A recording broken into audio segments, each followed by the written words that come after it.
పులివెందులలో అలాగే ఒంటిమింట్లో ZPTC elections ఒక చారిత్రాత్మకమైనటువంటి మలుపు తీసుకోబోతుంది. గతంలో ఎవరైనా సరే పులివెందుల్లో నామినేషన్ వేయాలన్నా లేకపోతే ఓట్లో ఎలక్షన్లో పోటీ చేయాలన్నా ప్రాణాలపైన ఆశలు వదుకునేటువంటి పరిస్థితి ఉండేది. అలాంటి పరిస్థితి ఉండేది. ప్రజాస్వామ్యబద్ధంగా ఎలక్షన్ అక్కడ జరిగింది. గతంలో ఎవరైనా సరే పులివెందుల్లో పోటీ చేయాలన్నా లేకపోతే ఆలోచన చేసిన వారిపైన దాడులు చేయడం, అలాగే అరెస్టులు చేయడం, వాళ్ళని నామినేషన్ వేయకుండా నియంత్రించడం, అనేక విధాలైనటువంటి దారుణాలు మరి పాల్పడినటువంటి పరిస్థితి ఉండేది. కానీ ఈరోజు ఆ పరిస్థితికి భిన్నంగా స్వేచ్ఛగా నామినేషన్ వేసి ఎలక్షన్లు జరుగుతున్నటువంటి సందర్భం మీరు గమనించాలని చెప్పి ఈ సందర్భంగా తెలియజేస్తున్నాం. మరి ఈరోజు వైసీపీ నాయకులు చాలామంది పులివెందుల్లో తెలుగుదేశం పార్టీ నాయకులు పోలీసులను పట్టుకొని దారుణాలు చేశారని చెప్పేసి ఆరోపణలు చేస్తున్నారు. అలాగే ఎలక్షన్ కమిషను తెలుగుదేశం పార్టీకి అనుకూలంగా వ్యవహరించిందని చెప్పేసి ఆరోపణలు చేస్తున్నారు. ఇందులో ఎటువంటి వాస్తవం లేదు. ఎందుకంటే ఎలక్షన్ కమిషన్ సంబంధించి ఎవరైతే ఈరోజు స్టేట్ ఎలక్షన్ కమిషన్ ఉన్నారో వారు నీలం సహాని, వారైతే వైసీపీ గవర్నమెంట్లో వచ్చినటువంటి కమిషనర్ గారే, వారే ఈ రోజు వరకు కూడా నడుపుతున్నారన్న సంగతి మీరు గమనించాలని చెప్పి తెలియజేస్తున్నా. కనుక తెలుగుదేశం పార్టీ కమిషనర్ని తీసుకొచ్చి పెట్టినటువంటి పరిస్థితి అక్కడ లేదు అన్నది చెప్పడం మా ఉద్దేశం అని చెప్పి తెలియజేస్తున్నాం.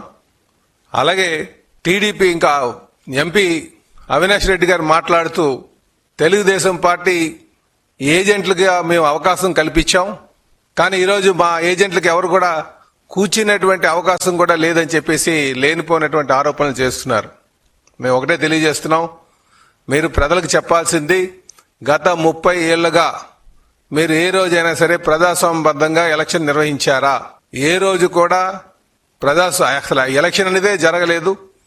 అన్నీ కూడా ఏకగ్రీవంగా చేసుకున్నటువంటి సందర్భం మీరు గమనించాలని చెప్పి తెలియజేస్తున్నా.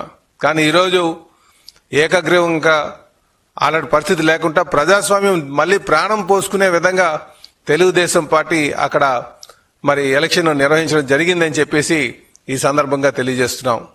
అలాగే మేము తెలుగుదేశం పార్టీ అంటేనే ప్రజాస్వామ్య విలువలకి ఎప్పుడు కూడా మద్దతు ఇస్తూ ముందుకెళ్లేటువంటి పార్టీ.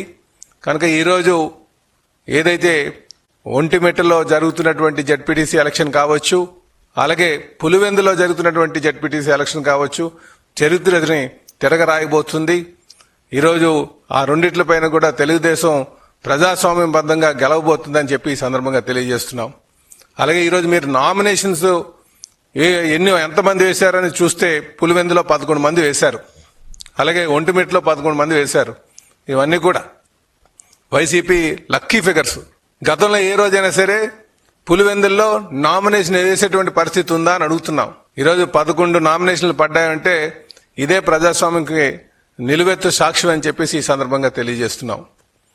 అలాగే అక్కడ ఎక్కడ కూడా ఎవరిని ఏ ఓటర్ని కూడా భయభ్రాంతులు గురి చేసేటువంటి పరిస్థితి కూడా లేదు. కేవలం వీరన్నీ కూడా వైసీపీ నాయకులు చేస్తున్నటువంటి ఆరోపణలు మాత్రమే అని చెప్పేసి తెలియజేస్తున్నాం. అందుకే మేము మొదటి నుంచి కూడా చెప్తున్నాం, పులివెందుల్లో ఈరోజు స్వేచ్ఛగా ముందుకి ప్రజలు వస్తున్నారు. పులివెందుల్లో ఎటువంటి దారుణాలు కూడా ఎటువంటి భయభ్రాంతులు లేకుండా ప్రజలు స్వేచ్ఛగా వచ్చి ఓటు వేశారని చెప్పేసి మేము తెలియజేస్తున్నాం. కనుక రేపు జెడ్పీటీసీ ఎలక్షన్స్ రిజల్ట్ వచ్చే నాటికి మీరు అద్భుతమైనటువంటి రిజల్ట్స్ చూడబోతున్నారు. తెలుగుదేశం విజయకేతనం ఎగరబోయిపోతుందని చెప్పేసి ఈ సందర్భంగా తెలియజేస్తున్నాం. ఈ మీడియా ద్వారా ప్రజలకు తెలియజేసేది, అక్కడ ఎలక్షన్ కమిషన్ మీద చేసినటువంటి ఆరోపణలు కావచ్చు, లేకపోతే ఓట్లు రిగ్గింగ్ అని చెప్పినటువంటి ఆరోపణలు కావచ్చు, ఇందులో ఎటువంటి వాస్తవాలు లేవు. కేవలం ఓటమి పాలైపోతున్నారనే భయంతోనే ఇలాంటి ఆరోపణలు చేస్తున్నారని చెప్పడం చెప్తున్నారని చెప్పి ఈ సందర్భంగా తెలియజేస్తున్నాం. అలాగే మీరు వైసీపీ నాయకులు చూస్తుంటే వాళ్ళు చెప్పేటువంటి ప్రతి మాట కూడా మేము ఇక్కడ నియంత్రణ పాలన సాగుతుంది, పోలీసులు దౌర్జన్యం చేస్తున్నారు, ఎలక్షన్ కమిషన్ ఎవరు కూడా సహకరించట్లేదని చెప్పేసి చేస్తున్నవన్నీ కూడా అవాస్తవాలు. ఈరోజు అక్కడ ప్రజాస్వామ్యబద్ధంగా ఎలక్షన్ నడిచింది. దానికి ప్రజలు స్వేచ్ఛగా వచ్చి మద్దతు పలుకుతున్నారు. తెలుగుదేశం పార్టీ రేపు గెలవబోతుందని చెప్పేసి ఈ సందర్భంగా తెలియజేస్తున్నాం.